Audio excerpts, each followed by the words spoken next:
Nick Kasa, the former Colorado tight end, joining us on the show. Now, I know you want to clear some things up on the interview that you did on Tuesday. So, what would you want to clear up about that? Yes, sir.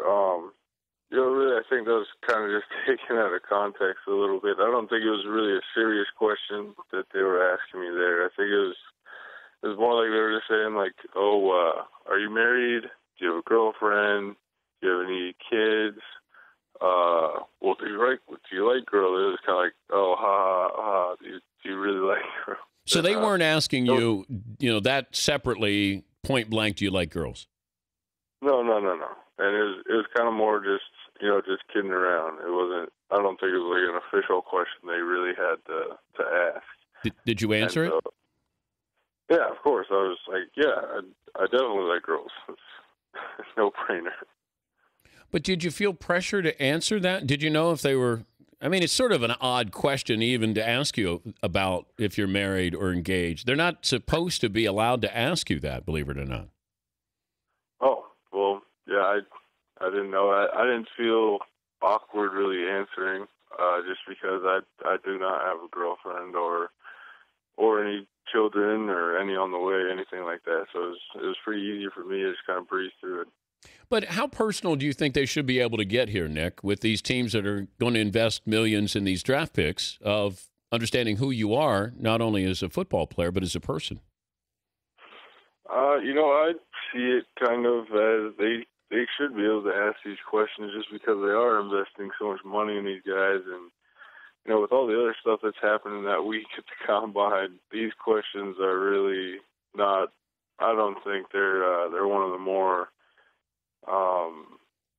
things that'll mess with your mind at all. I think, there's all the medicals and all those kinds of things that take place there at the Combine, and there's a bunch of different things that just mess with your head, and I think just these questions could just be the icing on top of the cake, but it's really, to me, it felt pretty easy, and you just have to be kind of more natural about it. Okay, what were the things that kind of played with your head then? If these questions didn't, what did at the Combine? There's, just a ton of medicals, those kinds of things, and, you got to be waking up early. There's drug tests. We had to wake up at, like, 4 in the morning, and, every day it's something you kind of just go all the time, so it's just kind of mentally fries you, I think, and they're trying to catch you off guard with a couple things, I think, and, I mean, that's what the week's all about. It's all about just kind of seeing how you'll react to different kinds of stress, I think, and I think most of the guys pulled out really good, and it ended up really well. Any other strange questions that you got? No, not really. I mean, there's really more kind of down to football, and there's a lot of those just football-based questions about, reading defenses, being on offense, and those kinds of things. And they didn't ask you if you were a dog or a cat?